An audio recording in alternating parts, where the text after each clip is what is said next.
Allô tout le monde! Je ne sais pas si vous voyez, mais le nombre de bébites qu'il y a en ce moment de moustiques, c'est l'enfer. Je vous avais dit que je vous reparlerais de la camomille. La camomille, j'ai vraiment beaucoup de camomille en ce moment. Ça ressemble un peu à des petites marguerites. C'est beaucoup plus petit, c'est beaucoup plus diffus comme pétales, comme fleurs, là. Et c'est assez différent. En fait, c'est dans la même famille, je pense que c'est une astéracée aussi, la marguerite. Mais si on veut vraiment voir c'est quoi la différence, ben, juste à l'odeur, on le voit. C'est une fleur qui sent un peu comme le miel, peut-être parce que les abeilles l'adorent aussi. Et quand on coupe le cœur, là, parce que je tiens mon téléphone, là, mais quand on coupe le cœur, l'intérieur est creux un petit peu. Ça fait comme une espèce de... Je t'apprête à couper le cœur, puis je sais pas trop si on va le voir, là. Mais ça fait une espèce de petit creux à l'intérieur, de petit... On le voit pas pantoute, hein, finalement. Ah, là, on va mieux le voir. Je sais pas si vous le voyez. En tout cas, ça fait comme plus un petit creux à l'intérieur, ce qu'il n'y a pas chez la marguerite.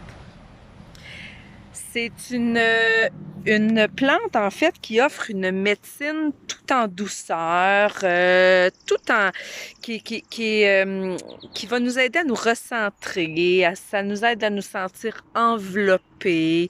C'est vraiment une médecine de douceur.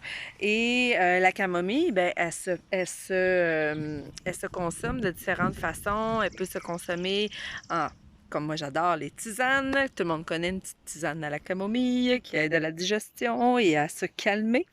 Mais aussi, on pourrait l'utiliser en faisant une huile infusée. On pourrait aussi faire, voyons, pas une décoction, mais voyons, c'est parce que là, j'ai pas le mot dans la tête, là. Voyons, Seigneur. En tout cas, bref, on pourrait l'utiliser aussi en faisant des compresses, en prenant des bains complets ou des bains partiels. C'est une médecine qui est extraordinaire pour la peau, qui est extraordinaire aussi pour les muqueuses et qui est extraordinaire aussi pour l'inflammation. Donc, je vous parle de la Matricaria recutita. Donc, ça fait partie de la famille, de la grande famille des astéracées.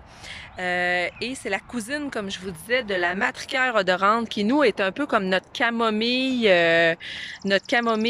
ici au Québec, là, qui pousse naturellement un peu partout.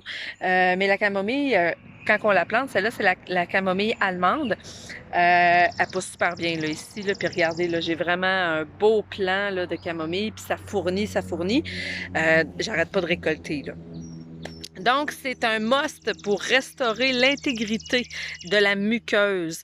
Elle est vraiment super. C'est une des meilleures anti-inflammatoires, en fait, pour les muqueuses. Elle est super aussi pour traiter les maladies inflammatoires de l'intestin.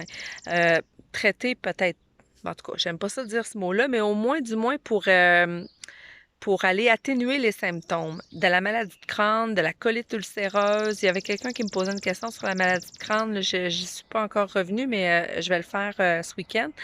Et pour ceux qui ont des fragilités intestinales, des diarrhées et tout ça, c'est vraiment extraordinaire. C'est le meilleur remède des bedons de bébés.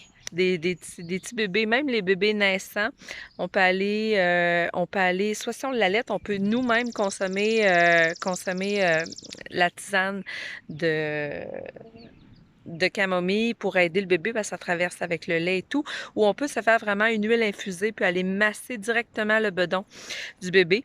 Puis il y en a même qui vont même donner directement un petit peu de tisane d'infusion de camomille au bébé. C'est vraiment une médecine tout en douceur.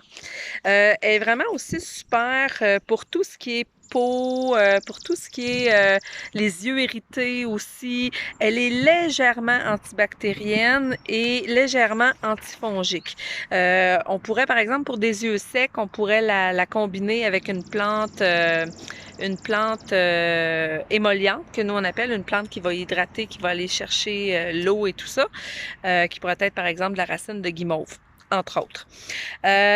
Ensuite, moi, j'allais utiliser aussi à combiner à d'autres plantes qui sont antibactériennes, antivirales et tout ça, dans une espèce de comment qu'on appelle ça, une espèce de bain de vapeur pour aller tout décongestionner l'inflammation et tout ça des sinus. C'est vraiment extraordinaire.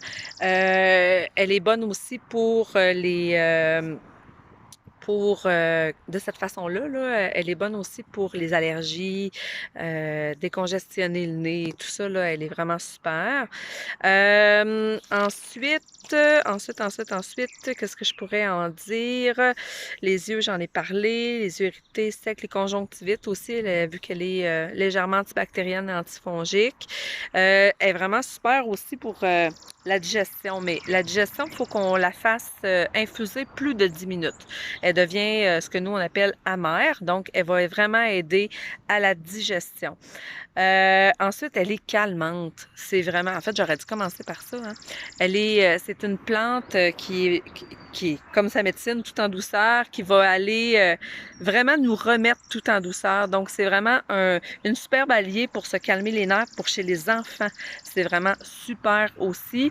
C'est sûr que c'est difficile de faire boire des tisanes aux enfants, là, mais des fois, on peut en ajouter un petit peu dans leur jus le matin ou le soir avant de se coucher, dans le lait. Bon, ça doit pas être bien bon, mais en tout cas. Bref, c'est vraiment une superbe plante à avoir chez vous et à toujours avoir aussi séché tout au long de l'année.